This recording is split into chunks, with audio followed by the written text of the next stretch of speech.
Hai, balik lagi di channel aku Risti Dewi Sania. Kali ini aku akan menceritakan sebuah kisah horor yang terjadi di kampung halaman nenekku, yaitu di sebuah kota kecil di Jawa Barat. Waktu itu di tahun 2008, aku masih kelas 2 SD. Pada masa itu di tahun 2008, kampung nenek masih sangat sepi. Bahkan banyak lahan yang masih kosong dan tak berpenghuni. Pada kisah ini akan berfokus pada Pak Asep, salah satu warga yang berada di kampung nenekku. Pak Asep ini terkenal dengan sebutan orang kaya.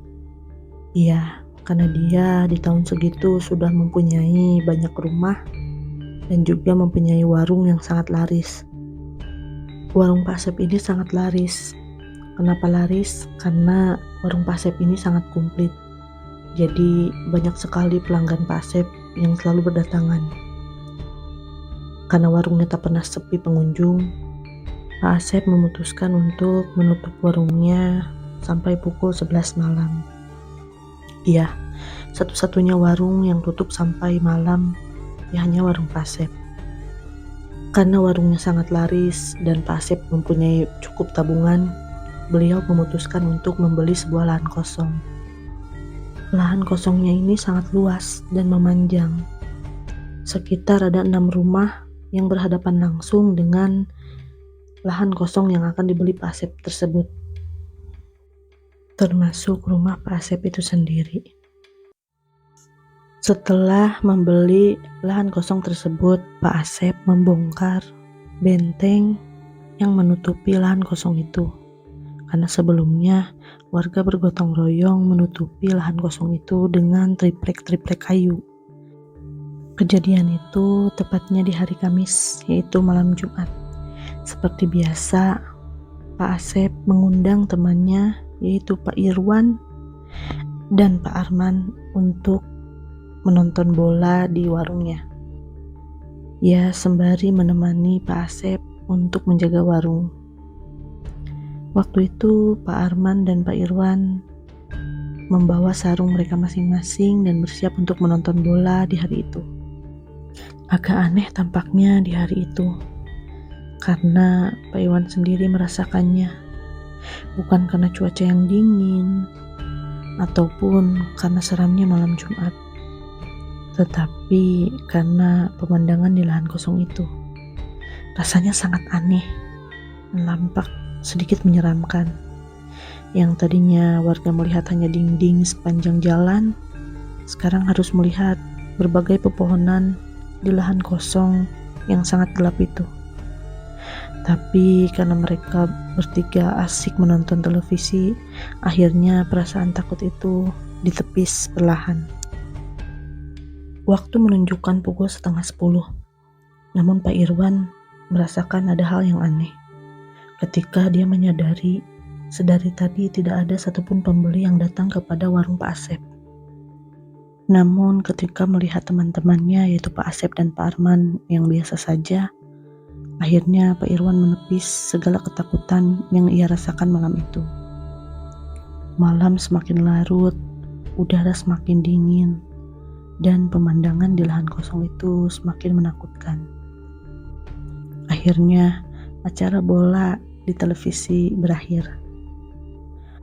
Pak Irwan yang sedari tadi menahan rasa takut, rasa dingin dan rasa kantuknya, akhirnya memberanikan diri untuk pamit pulang kepada Pak Asep. "Sep, aku pulang duluan deh, soalnya aku ngerasa kok agak-agak gak enak badan gini. Cuaca malam ini dingin banget," ucap Pak Irwan. Tak berselang lama, Pak Arman pun membalas, "Iya Sep euy, ieu teh asa rada keung, sepi deui. Atau rek tutup we warungna?" jawab Pak Arman. Yang artinya, "Iya nih, serasa menakutkan. Apa kamu mau tutup warungnya?" Mendengar dari perkataan teman-temannya, Pak Asep tak terlalu menghiraukan, karena dia tahu betul biasanya warga akan berdatangan di malam hari, walaupun malam itu malam Jumat. Namun memang Pak Asep juga tak memungkiri bahwa sedari tadi dari pukul 8:30 tidak ada satupun warga yang mampir ke warungnya untuk membeli sesuatu. Ya, karek kopi atuh can peuting di dieu heula be. Belum juga malam, di sini aja kalian.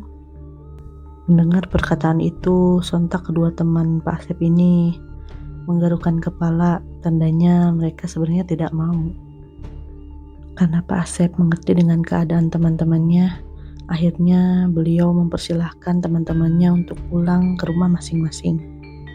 Dan Pak Asep bergegas memindahkan televisi yang tadi dibawa keluar warung, dipindahkan ke dalam rumahnya. Saat Pak Iwan dan Pak Arman hendak membalikkan badannya untuk mengenakan sendal, mereka malah berfokus pada lahan kosong di seberang rumah Pak Asep tersebut. Seketika Pak Iwan diam, mematung, dan tak bergeming. Dia fokus pada salah satu pohon di seberang rumah Pak Asep itu. Man, plong, itu di kebun naon? Orang bisa salah ningali itu tuh belah ditu, kata Pak Irwan. Yang artinya, Arman, coba lihat ke arah sana. Takutnya apa yang aku lihat adalah salah. Seketika Pak Arman menoleh ke arah yang ditunjuk oleh Pak Irwan. Naon eta? Keresek hidung? Naon eta? Yang artinya, apa itu? Kresek hitam? Apa itu? Akhirnya mereka berdua saling bertatapan, menandakan mengetahui apa yang sebenarnya yang sedang terjadi. Kresak. Suara kresek hitam itu seperti ada sesuatu di dalamnya. Perlahan ada tangan yang muncul. Satu persatu tangan itu keluar. Tangan itu seperti tangan anak kecil.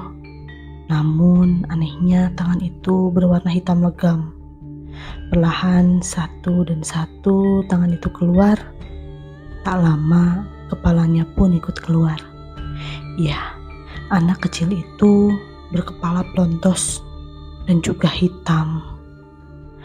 Anehnya Pak Irwan yang terkesima melihat pemandangan seperti itu. Dia tak bisa menggerakkan tubuhnya dan terus berfokus pada kresek hitam itu. Begitupun juga dengan Pak Arman. Mereka berdua seperti tak bisa menggerakkan tubuh mereka dan tetap berfokus pada pemandangan apa yang mereka lihat di seberang rumah Pak Asep ini. Namun tak lama mereka berdiri menyaksikan pemandangan itu, keluarlah Pak Asep dari rumahnya. Hei, katanya mau pulang, kok masih pada di sini? Dan seketika itu mereka bisa menggerakkan tubuhnya, menoleh ke arah Pak Asep dan berkata, "Tutup, Sep, tutup, kayak budak hidung." Mereka lari terbirit-birit tanpa menggunakan sendal. Ya, Pak Arman dan Pak Irwan sangat ketakutan dengan apa yang mereka lihat. Pak Asep yang bingung dengan perkataan kedua temannya itu, seketika berdiam sejenak, memikirkan apa maksudnya. Mereka menyuruh tutup dan berkata, budak hidung alias anak hitam. Namun kebingungan Pak Asep ini tak berselang lama, karena di seberang rumah Pak Asep, yaitu di lahan kosong itu, terdengar suara cekikikan dari seorang wanita yang menggelantung di atas pohon, dan juga seorang anak yang berlarian mengelilingi pohon pisang di seberang rumahnya.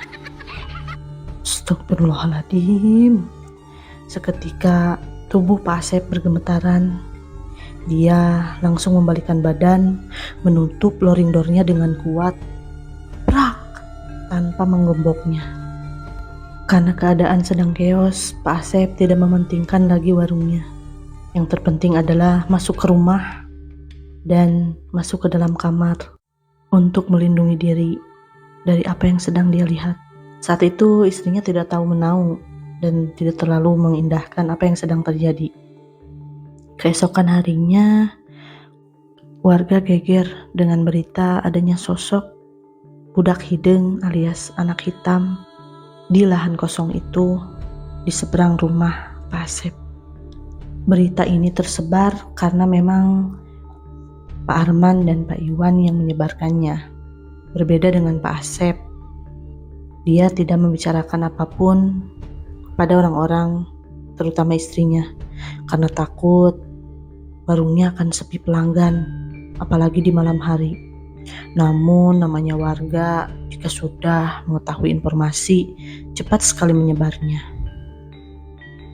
Yang dikhawatirkan Pak Asep benar terjadi. Warungnya sering sepi, apalagi malam hari. Warga benar-benar ketakutan dan trauma mendengar cerita dari Pak Arman dan Pak Iwan.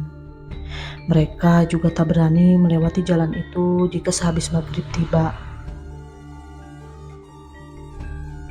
Pak Asep mulai berpikir, apakah ia harus menutup kembali lahan kosong itu dengan triplek kayu seperti semula, karena ini benar-benar berdampak pada warungnya. Masih banyak cerita penampakan dari lahan kosong di tahun 2008 di kampung nenekku ini. Jadi jangan lupa tonton part 2-nya versi teman sebayaku ya. Sekian dari cerita ini, tetap pantengin channel Rizky Dewi Sania ya. Mohon like, komen juga, dan juga subscribe di YouTube juga ya. Dadah.